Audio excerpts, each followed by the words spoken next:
오늘 우리에게 주시는 하나님의 말씀은 고린도전서 10장 23절에서 11장 1절까지 말씀입니다.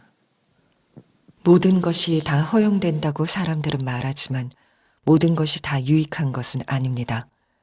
모든 것이 다 허용된다고 사람들은 말하지만 모든 것이 다 덕을 세우는 것은 아닙니다. 아무도 자기의 유익을 추구하지 말고 남의 유익을 추구하십시오. 시장에서 파는 것은 양심을 위한다고 하여 그 출처를 묻지 말고 무엇이든지 다 먹으십시오.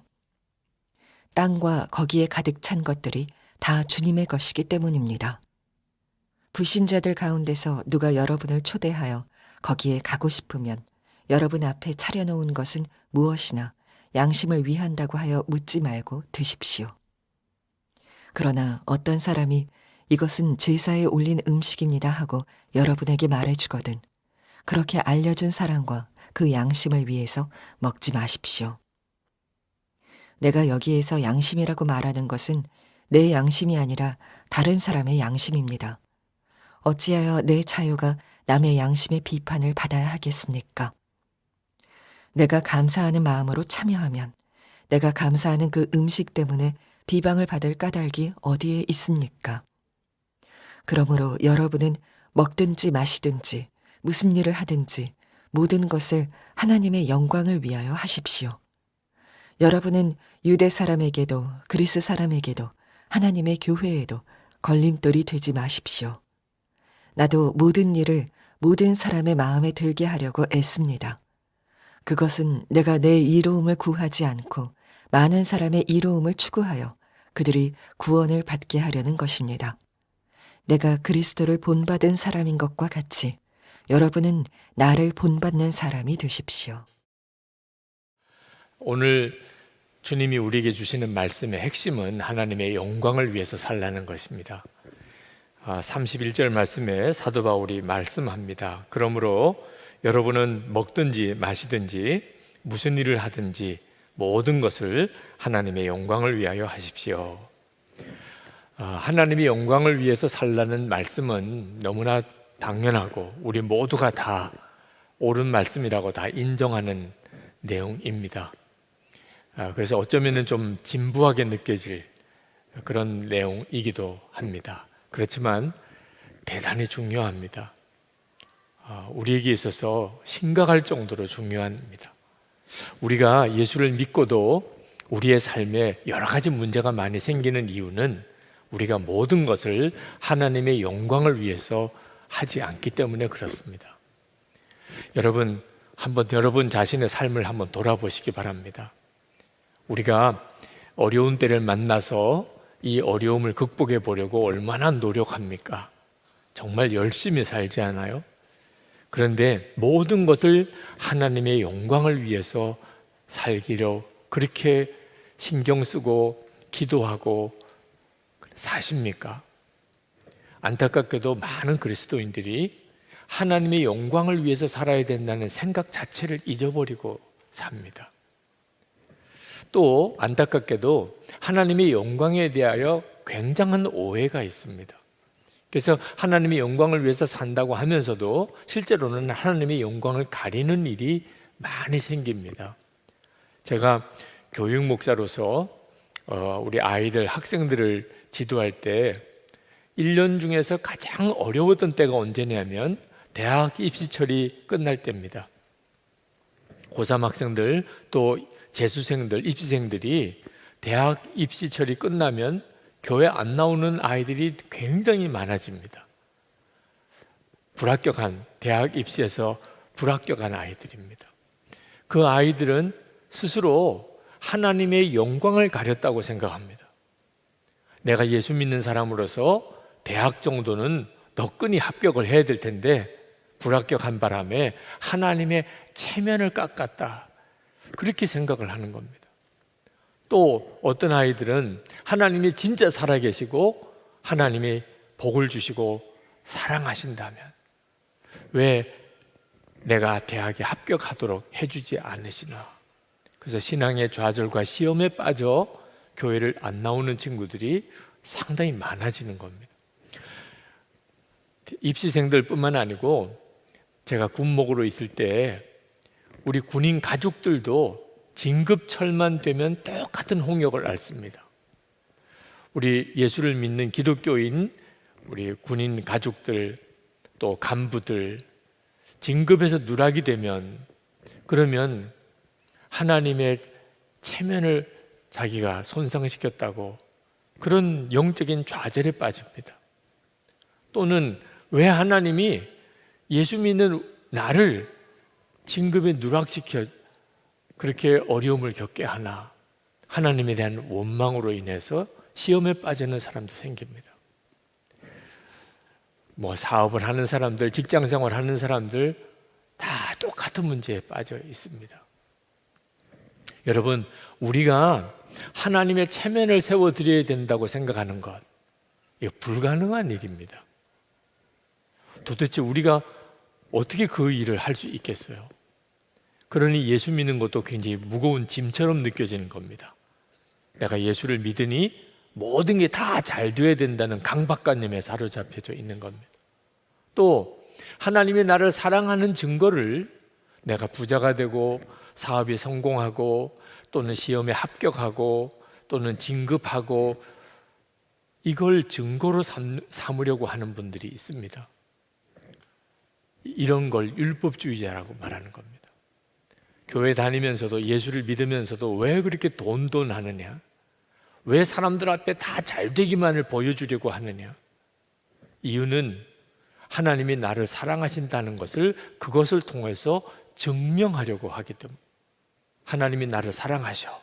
그러니 합격했잖아. 그러니 부자가 됐잖아. 그러니까 내가 이런 진급했잖아. 만약에 내가 진급하지 못하고 실패하고 불합격하고 또 사업에 실패하면 하나님이 나를 버리신 거가 하나님이 나를 사랑 안 하시나 보다. 그래서 신앙생활 자체가 무거운 짐처럼 느껴지고 교회 안에도 꼭 세상 분위기가 감도는 겁니다. 하나님이 어떻게 영광을 받으시는 것인 줄을 정확히 모르기 때문에 그렇습니다. 그러면 도대체 어떻게 하는 것이 하나님께 영광 돌리는 일일까요? 예수님께서 하나님께 영광 돌리는 일은 어떻게 하는 것인지를 명확하게 말씀하셨습니다. 마태복음 5장 16절에서 이렇게 말씀하셨습니다. 이같이 너희 빛이 사람 앞에 비치게 하여 그들로 너희 착한 행실을 보고 하늘에 계신 너희 아버지께 영광을 돌리게 하라. 여러분, 하나님께 영광을 돌리는 일은 사람들이 우리의 착한 행실을 보고 하나님께 영광을 돌리는 것이라는 겁니다. 우리가 진급을 했거나 합격을 했거나 부자가 됐거나 그래서가 아니고 착한 행실을 보고 저 사람들 진짜 하나님을 믿는 사람인가 봐 이렇게 된다는 겁니다. 사도 바울은 이것을 이렇게 표현을 했습니다. 24절에 아무도 자기의 유익을 추구하지 말고 남의 유익을 추구하십시오. 이 사람이 예수님을 진짜 믿는 사람이고 하나님께 영광 돌리는 사람입니다. 자기 유익을 구하지 않고 다른 사람의 유익을 구하는 사람. 고린도전서 10장 하반부에서 사도 바울은 이것을 제사 드렸던 고기, 음식을 먹어도 되느냐 안 되느냐 하는 문제에 적용을 합니다. 여러분, 우리가 예수를 믿으면 이제는 어떤 음식을 먹고 안 먹고의 자유함을 얻게 됩니다. 제사 드렸던 음식인데 괜찮습니다.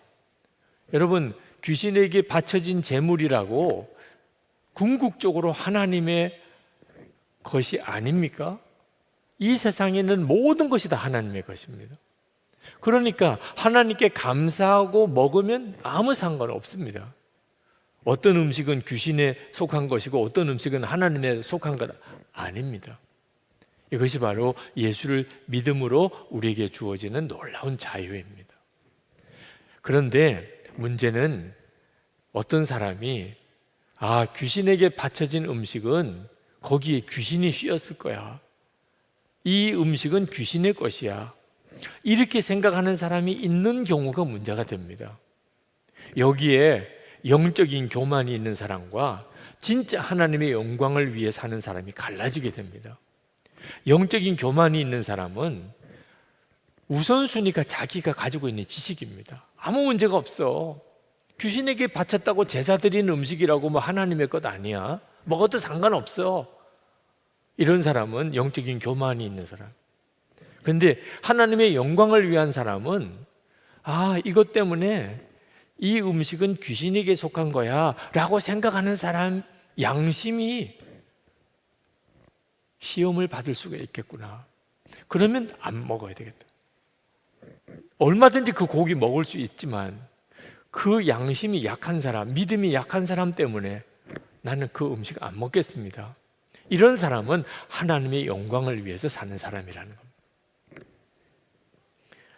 사도 바울이 25절에서 28절까지 이 고기를 먹는 세 가지 경우에 대해서 말씀을 하고 있습니다.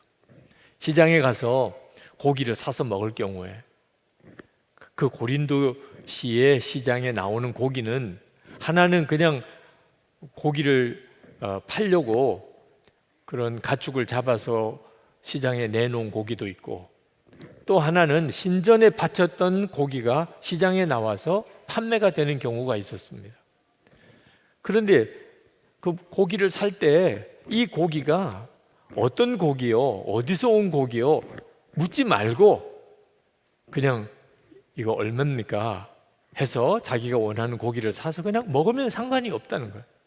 그 고기가 도대체 어디서 온 건지 묻지 말라는 거예요. 의미가 없으니까. 또는 불신자가 집에 초청을 했습니다. 근데 갔더니 아주 고기 요리를 해서 내왔어요. 먹음직스럽습니다. 그럴 경우 이 고기가 어디서 나온 고기요 묻지 말고 그냥 맛있게 먹으면 된다는. 그런데 그 불신자가 이 고기가 신전에 제사 드렸던 그 고기예요. 그렇게 묻지도 않았는데 그런 말을 하면, 그러면 그 사람의 양심을 생각해서 먹지 말라. 그 사람은 이 고기는 귀신에게 속한 고기인데 예수 믿는 사람도 먹나 이렇게 생각하고 본다는 겁니다. 그럴 경우에는 먹지 말라는. 이것이 바로 사도 바울이 하나님의 영광을 위해서 사는 사람의 태도가 어떤 것인지를 말씀해 주는 것이었습니다. 먹든지 마시든지 무슨 일을 하든지 모든 것을 하나님의 영광을 위하여 하십시오. 내 유익을 구하지 말고 다른 사람의 입장에서, 다른 사람의 처지에서 항상 그의 유익을 구하는 그 태도가 하나님께 영광을 돌리는 것이라는 것. 사도 바울이 이렇게 살았던 이유는 어떤 사람에게든지 교회에든지 사도 바울이 걸림돌이 되지 않기 위해서 그랬다는 겁니다. 32절에 여러분은 유대 사람에게도 그리스 사람에게도 하나님의 교회에도 걸림돌이 되지 마십시오. 여기서 걸림돌이라는 말은 그 사람이 예수님을 믿고 구원받는데 장애가 되지 않도록 한다, 그런 뜻입니다. 여러분, 지금까지 살아오는 동안에 여러분 때문에 어떤 사람이 예수 믿고 구원받는데 장애가 되었다는 그런 일이 있었습니까? 저 사람 예수 믿는 사람인데 저 사람 하는 행동을 보니까 기분이 너무 나빠. 나는 예수 안 믿을 거야. 혹시 이랬던 적이 있었나요? 사도 바울에게 있어서는 그것처럼 정말 마음 아픈 일은 없었다는 거예요. 나는 어떤 사람에게나 교회나 절대로 걸림돌이 되지 않기를 원합니다. 여러분, 혹시 지금도 그런 사람 생각나는 사람 없습니까? 여러분 때문에 교회 가고 싶은 마음 안 들 거다. 여러분 때문에 예수 믿던 마음 다 잃어버렸다. 혹시 그런 경우 없나요? 그러면 이것부터 먼저 해결해야 한다는 것. 사도 바울이 고린도 교인들에게 나를 본받는 자가 되라, 엄청난 말씀을 했습니다. 고린도전서 11장 1절에 내가 그리스도를 본받는 사람인 것 같이 여러분은 나를 본받는 사람이 되십시오. 이 교만한 말처럼 느껴지지만 실제로 이 내용은 그렇지가 않습니다. 사도 바울은 예수님을 본받아 살려고 했다는 겁니다. 내가 그리스도를 본받는 것처럼. 예수님이 어떤 분이십니까? 우리를 구원하려고 당신은 십자가에 죽으신 분이죠. 그게 예수님이 하신 일입니다. 사도 바울은 예수님의 마음을 품고 그도 예수님처럼 그렇게 살고 싶었어요. 내가 죽는 일이 있어도 다른 사람을 구원하고 싶다는, 내 유익을 포기하고 다른 사람의 유익을 구하여 그 사람이 예수 믿고 구원받게 하고 싶다. 사도 바울은 그렇게 살았다는 거예요. 고린도에서 그렇게 목회했다는 것. 그러면서 고린도 교인들에게 여러분들도 그렇게 사시기를 바랍니다. 자기 유익을 포기하고 다른 사람의 유익을 구하여 그 사람이 예수 믿도록, 어떻든지 그 사람이 구원받도록 그렇게 사십시오. 그게 사도 바울이 하고 싶은 말이었습니다. 33절, 나도 모든 일을 모든 사람의 마음에 들게 하려고 애씁니다. 그것은 내가 내 이로움을 구하지 않고 많은 사람의 이로움을 추구하여 그들이 구원을 받게 하려는 것입니다. 이것은 우리에게 주시는 말씀입니다. 여러분이 꼭 이렇게 살아야 합니다. 그러면 정말 잘 사는 겁니다. 하나님이 반드시 역사합니다. 여러분의 가정, 여러분의 교회, 여러분의 일터에 하나님이 반드시 역사합니다. 내 유익을 구하지 않고 다른 사람의 유익을 구하여 그로 하여금 그도 예수 믿고 구원받게 하는, 그게 우리의 삶의 원칙이 되어야 한다는 겁니다. 우리가 예수님을 믿으면 자유함을 얻습니다. 복음의 핵심이 자유입니다. 죄에서 자유함을 얻고 마귀에게서부터 자유함을 얻고 율법에서부터 자유함을 얻습니다. 그런데 여러분, 이 자유는 아무거나 다 해도 되는 자유를 말하는 게 아닙니다. 이 자유는 하나님의 뜻대로 살 수 있는 자유, 죄 짓지 않고 살 수 있는 자유, 원수도 사랑할 수 있는 자유, 내 유익을 구하지 않고 다른 사람의 유익을 구하며 살 수 있는 자유를 말하는 겁니다. 여러분, 누구나 다 그렇게 살 수 있는 거 아닙니다. 어떻게 사람이 항상 하나님의 뜻을 위하여 살고, 어떻게 사람이 죄 안 짓고 살고, 어떻게 사람이 원수도 사랑하고, 어떻게 사람이 자기 유익을 구하지 않고 남의 유익을 위해서만 살 수 있겠습니까? 진짜 예수 믿는 사람, 예수님의 생명으로 사는 사람 아니고서는 그렇게 살 수 있는 사람이 없습니다. 사도 바울이 그렇게 살았던 것은 예수님을 정말 마음에 영접하고 예수님이 사도 바울과 동행하는 삶, 그래서 항상 주님을 바라보며 살았기 때문에 그렇게 살았던 것입니다. 독일에 가면 우리 크리스찬 공동체, 유명한 공동체가 하나 있는데 마리아 자매회라는 공동체가 있습니다. 그 공동체를 설립하신 분이 바실리아 슐링크 여사입니다. 이 바실리아 슐링크 여사에게 아주 가시 같은 자매가 있었습니다. 신앙적으로도 온전치 못하고 말과 행동에도 문제가 많고 항상 공동체를 깨트리고 바실리아 슐링크 여사의 마음에 큰 상처를 준 그런 자매였습니다.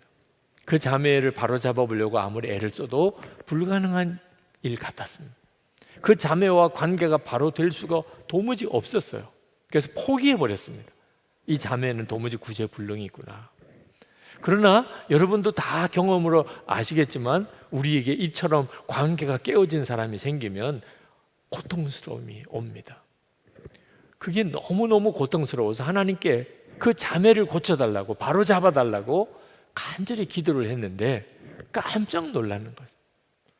하나님은 그 자매의 잘못을 말씀하시는 게 아니고 바실리아 슐링크 여사의 잘못을 지적하셨어요. 충격을 받았습니다. 주님이 이렇게 말씀하셨습니다. 변화해야 할 사람은 바로 너다. 너는 모든 것이 그 자매의 잘못이라고 생각하지, 내 잘못이 있을 수 있다는 것을 생각하지 못한다. 가장 큰 계명 중 하나가 내 이웃을 내 몸과 같이 사랑하라 하는 것이 아니냐. 그 자매를 향한 너의 사랑이 어디 있느냐. 너는 그를 더 이상 사랑하지 않는다. 사랑하지 않는 것이 죄다. 다른 사람을 용서하지 않는 것은 가장 심각한 죄 중에 하나이며 하나님의 나라에 들어가지 못하게 하는 죄다. 너는 비난하는 자 사탄이 너를 자기 편으로 끌어들이도록 허용하고 있다. 너의 마음속에 비난이 계속 있기 때문이다. 너는 이 자매가 상당히 정서적으로 불안정하다는 것을 알지 않느냐? 너는 사랑과 용서로 극복했어야 했지만 그렇게 하지 못했다. 바실레 수랭크 여사가 예수님의 말씀을 듣고 심장이 멎는 것 같다고 그랬습니다.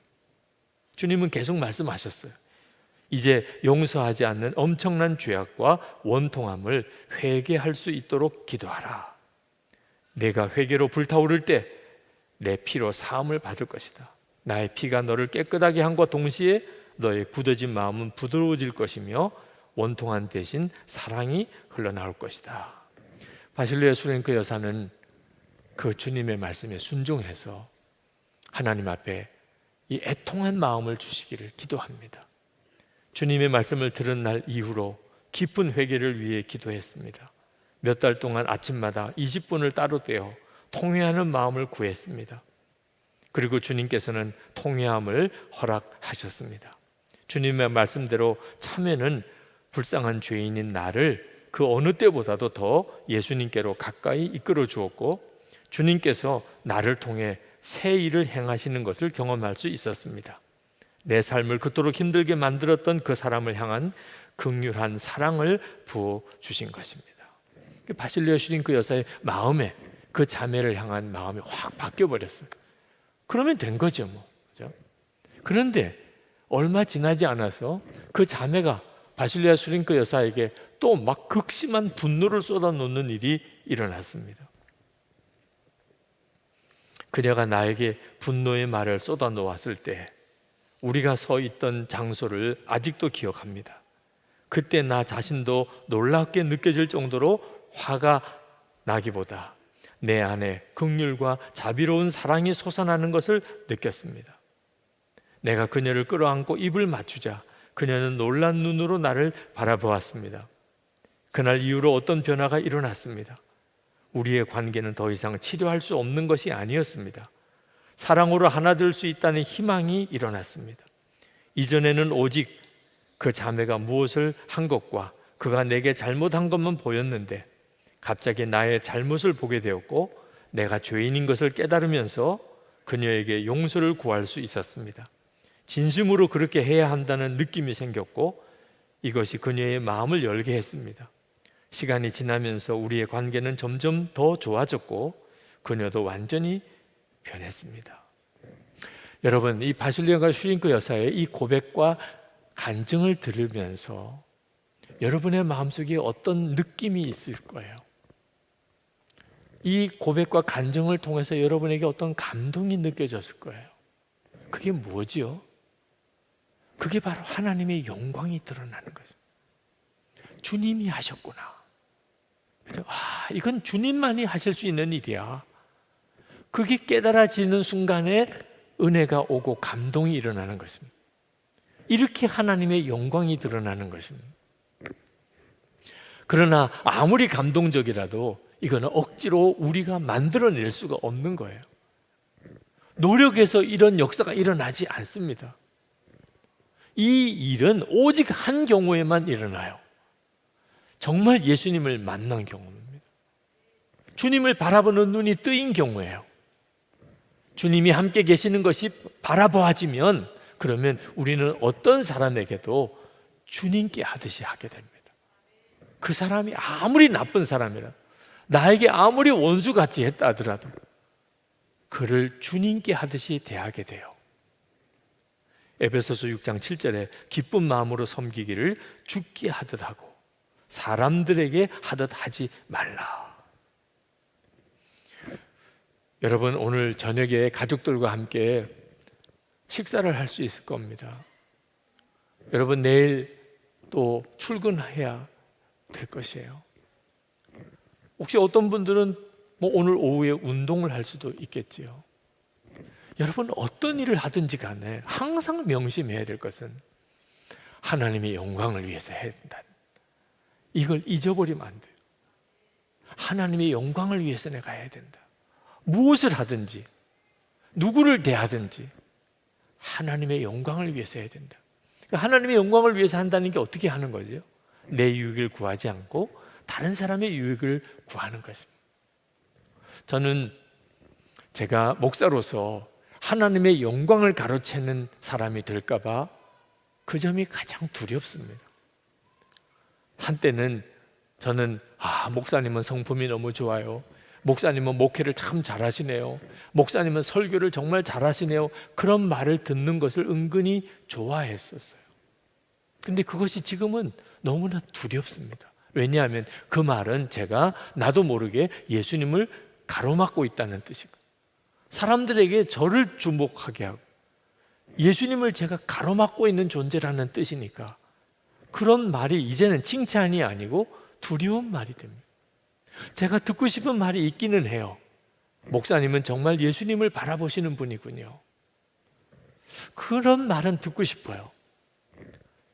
저를 통해서 그 사람이 예수님을 바라보고 생각하게 될 수 있다면 주의 종으로서 할 수 있는 정말 최고의 일이 되리라고 생각이 드는 겁니다. 여러분들도 항상 기억하셔야 됩니다. 하나님의 영광을 위하여 내가 살아야 하겠다.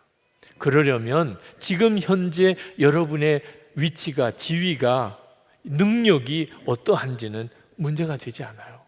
여러분이 성공한 사람인지 실패한 사람인지 그것도 문제가 되지 않아요. 오직 여러분이 자기 유익을 구하지 않고 남의 유익을, 다른 사람의 유익을 구해서 사느냐, 그것만 문제가 될 뿐이에요. 여러분, 언제나 주님을 바라보는 사람 되어야 합니다. 주님이 뭘 원하시는지만 항상 생각해야 합니다. 그 다음에 주님이 여러분의 인생을 책임지세요. 주님께서 하신 말씀 한 구절을 읽고 오늘 말씀을 마무리하려고 합니다. 마태복음 5장 39절부터 말씀입니다. 나는 너에게 이르노니 악한 자를 대적하지 말라. 누구든지 내 오른편 뺨을 치거든 왼편도 돌려대며 또 너를 고발하여 속옷을 가지고자 하는 자에게 겉옷까지도 가지게 하며 또 누구든지 너로 억지로 오리를 가게 하거든 그 사람과 십리를 동행하고 내게 구하는 자에게 주며 내게 꾸고자 하는 자에게 거절하지 말라. 또 내 이웃을 사랑하고 내 원수를 미워하라 하였다는 것을 너희가 들었으나 나는 너희에게 이르노니 너희 원수를 사랑하며 너희를 박해하는 자를 위하여 기도하라. 이같이 한즉 하늘에 계신 너희 아버지의 아들이 되리니 이는 하나님이 그 해를 악인과 선인에게 비추시며 비를 의로운 자와 불의한 자에게 내려 주심이라. 여러분이 정말 하나님의 사랑하는 아들이요 딸이라는 것만 사람들에게 분명히 드러낼 수 있다면 정말 잘 사시는 거예요. 그 다음에는 하나님이 하십니다. 여러분 자신의 유익을 구하지 않고 가정에서 가족들, 다른 배우자를 위해, 부모를 위해, 자녀를 유익을 위해서 사는 것이 우리가 사는 유일한 방법. 교회 안에서 성도들 사이에 내 유익을 구하지 않고 내 주장, 내 고집을 내세우지 않고 상대방을 항상 배려하며 사는 것입니다. 그것이 가장 주님 앞에 잘 사는 것입니다. 세상에 나가서도 여러분이 그렇게 살아서 여러분의 그 착한 행실을 보고 사람들이 하나님께 영광을 돌리게 되기를 축복합니다.